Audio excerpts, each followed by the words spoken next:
todo crescido. 150 anos após a guerra pelo Novo Mundo. Ains estava tendo um momento tranquilo no trono no dia em que a notícia chegou de que uma cadeia de montanhas no sul da província élfica havia sido descoberta por exploradores como tendo outro abismo profundo como o da província imperial sob a pedra. Ele ainda estava tendo um dia tranquilo algumas semanas depois, quando lhe foi relatado que havia um grupo muito grande de criaturas no fundo dela que eram semelhantes àquelas que produziam cristais plasmáticos.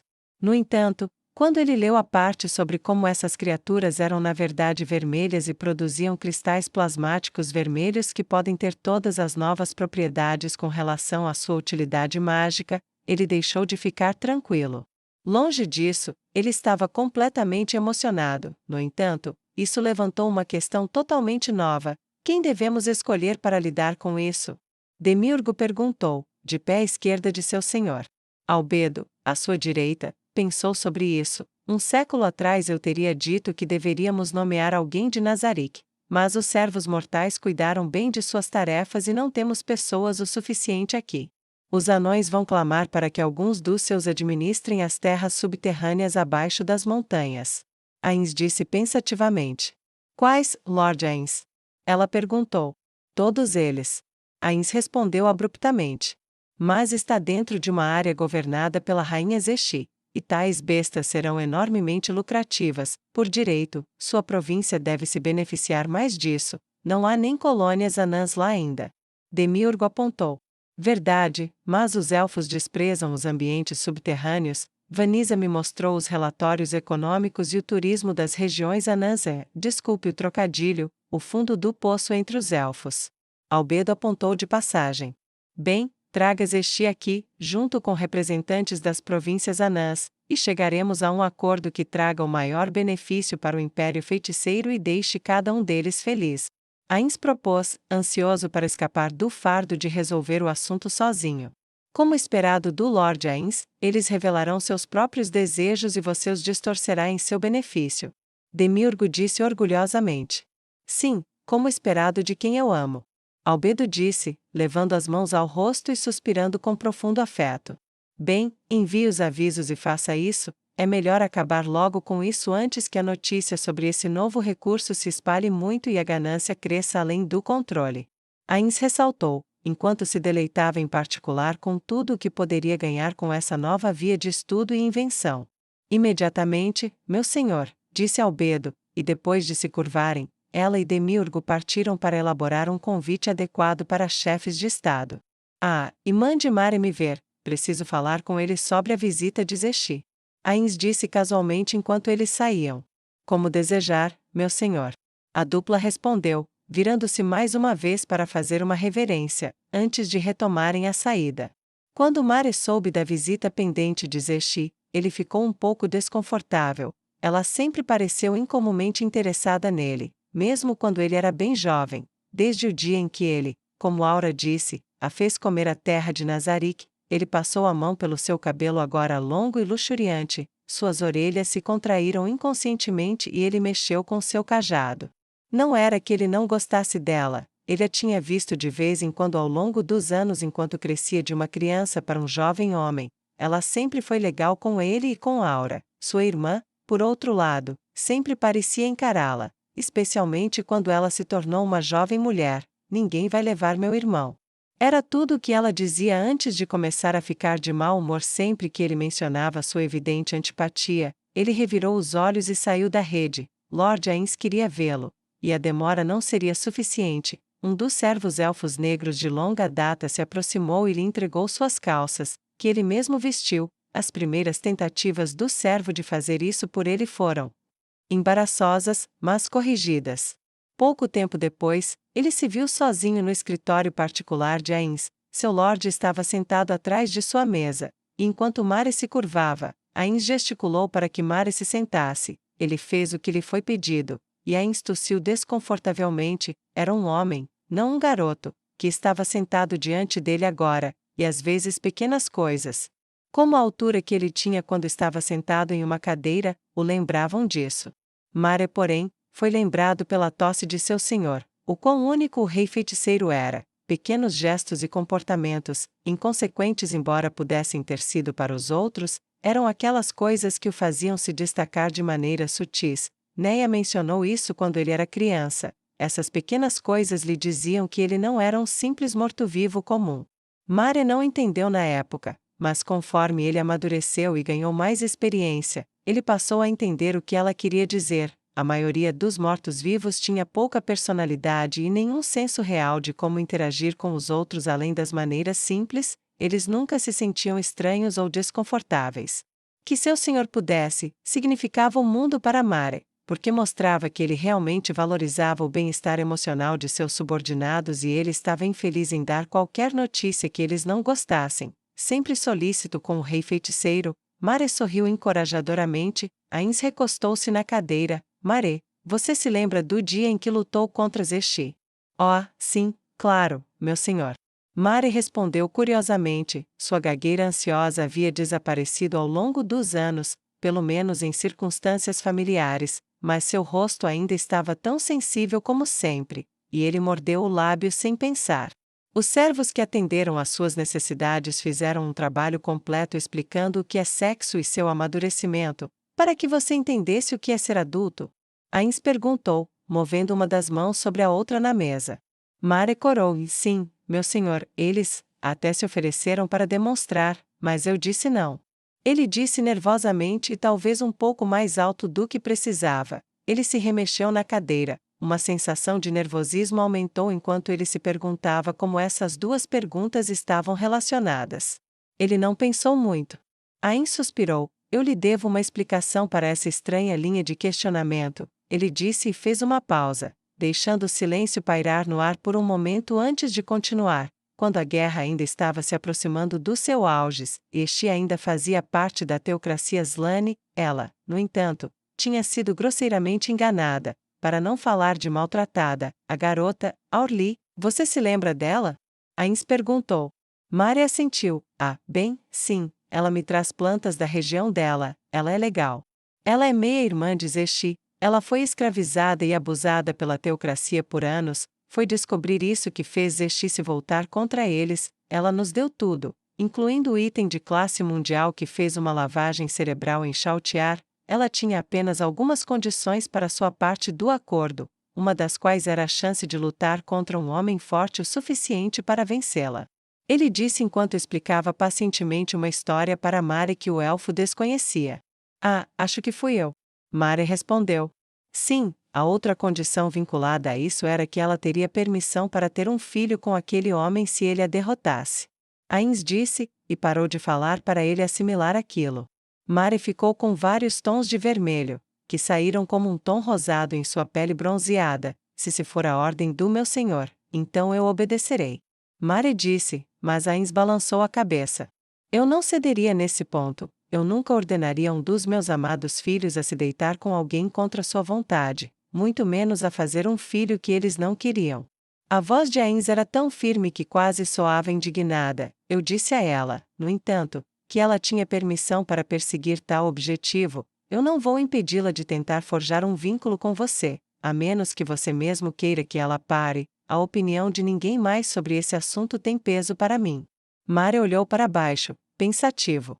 Você é um jovem agora, e formar tais laços é saudável e normal. Não há nada de errado com isso. Outros se casaram fora de Nazarick no passado, Sebas e Tuari, Demiurgo e Vanisa. Nossa tumba não é grande, em relação ao mundo, e, exceto por seus servos, você tem poucas opções adequadas. Eu quero que você tenha uma vida rica e feliz, Mary. Isso é tudo que qualquer pai quer para seus filhos. E depois de tanto tempo, eu vejo você tanto como meu próprio filho quanto você é de Bukubuku Shagama. Ains disse em uma voz paciente e gentil, apesar de toda a força do ágil elfo negro. Ains sabia muito bem que Mare era, no fundo, um jovem um tanto sensível, assim como ele tinha sido quando era um menino. Mare ficou visivelmente comovido, seus olhos se encheram de lágrimas de alegria. Elas não caíram, do jeito que poderiam ter caído, não, teriam caído, em sua infância, mas ouvir seu senhor falar dele assim, ele só conseguia conter imperfeitamente suas emoções. Meu senhor, eu? Mare começou a dizer, então não conseguiu pensar em como terminar as palavras que queria deixar sair dele. Mary, você não precisa dizer nada, eu confio em você completamente, do seu coração à sua espinha, à sua cabeça, às pontas dos seus pés, quaisquer escolhas que você fizer, elas serão as certas, para mim, para Nazarick e para você. Ains disse gentilmente, isso fez com que a mente de Mary voltasse a uma de suas primeiras memórias, quando Ains lhe ofereceu água na arena no dia em que seu mundo mudou. Eu tenho o melhor senhor do mundo. Mary forçou a saída alegremente. Eu tento. Ains disse, colocando expressão em seu tom de voz, já que ele não tinha um rosto para mostrar gentileza e desenvoltura, de modo que, pela primeira vez, ele não estava fingindo. Então, meu senhor, o que você quer que eu faça sobre, o rubor retornou, com zesti.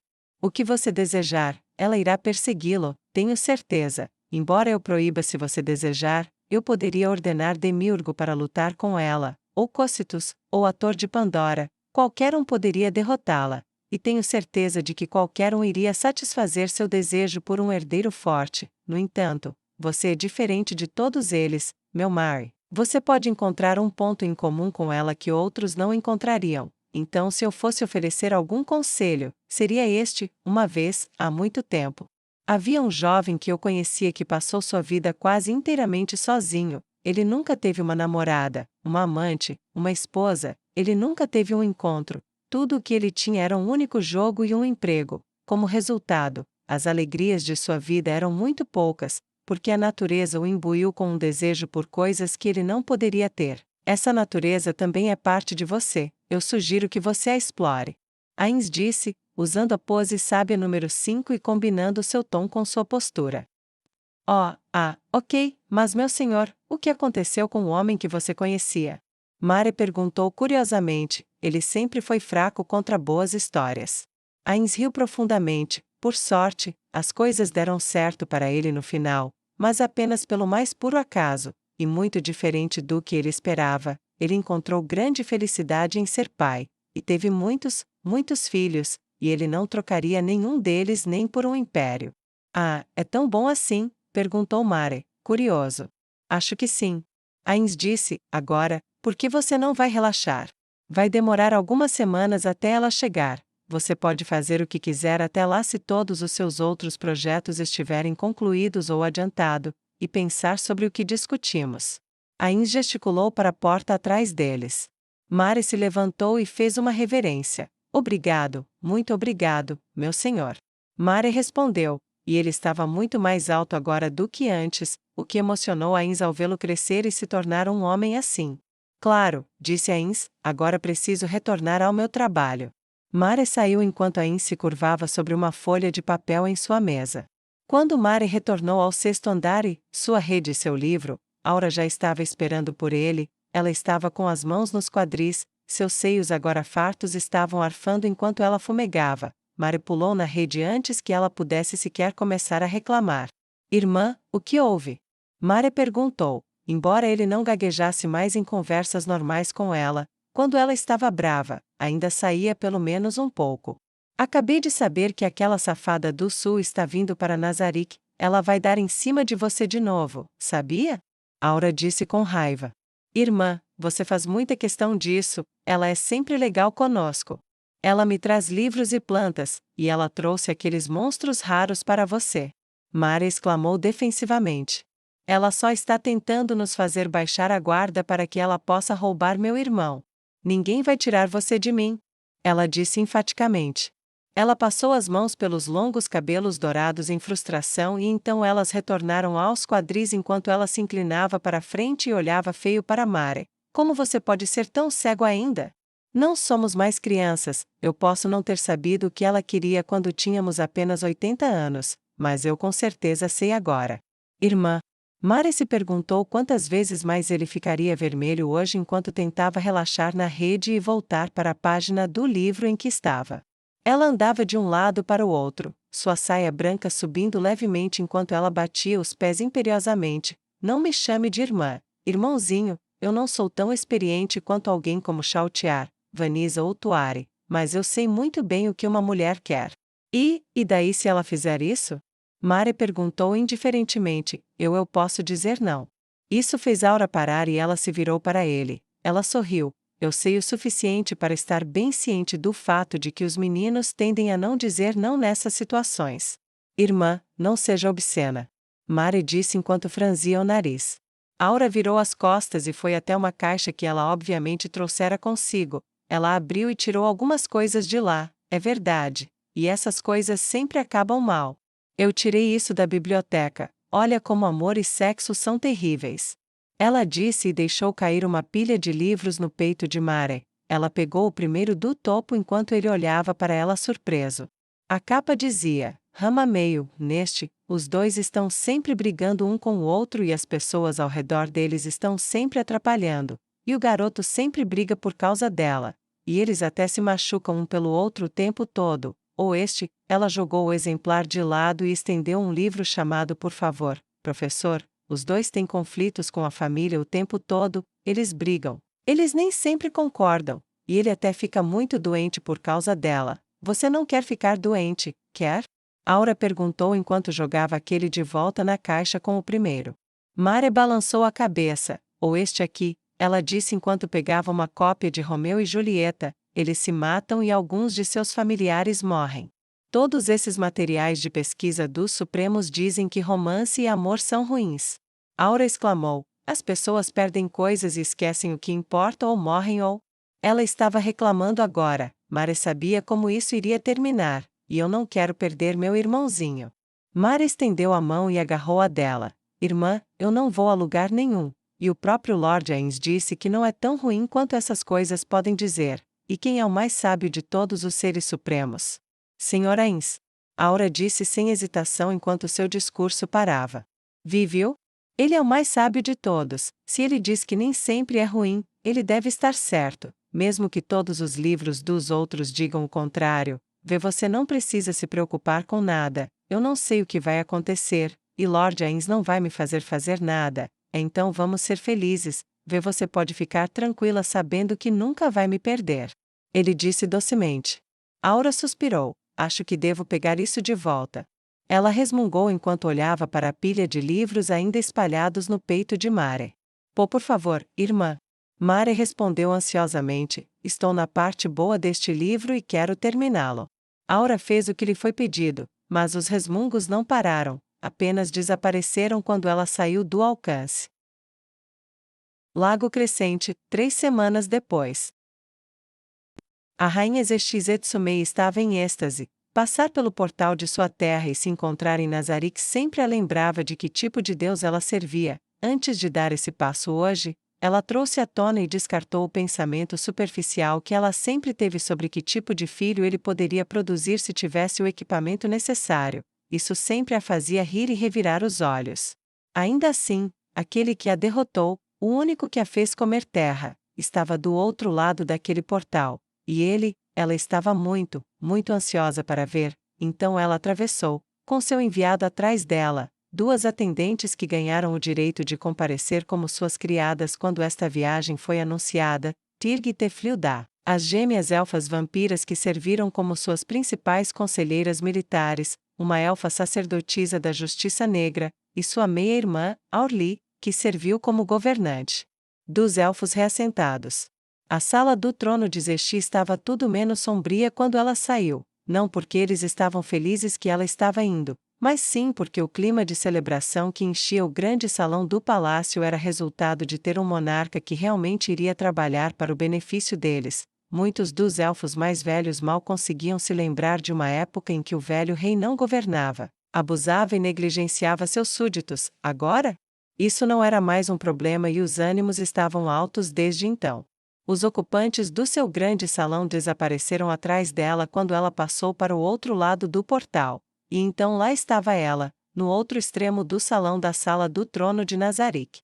Monstros se alinhavam nas paredes como sempre faziam, e no passado este estaria pensando apenas em quais valeria a pena lutar e quais não, enquanto atrás dela, muitos companheiros tremeriam em descrença. No entanto, os últimos 150 anos trataram todos eles com ampla exposição uns aos outros. Como resultado, as suspeitas diminuíram por toda parte. Como rainha, Zesti nunca deixou de pagar os impostos de sua nação e frequentemente enviava presentes próprios em gratidão, enquanto qualquer visitante de Nazarico ou que fosse abençoado pelo rei feiticeiro podia contar com o melhor tratamento que qualquer elfo em qualquer lugar poderia fornecer.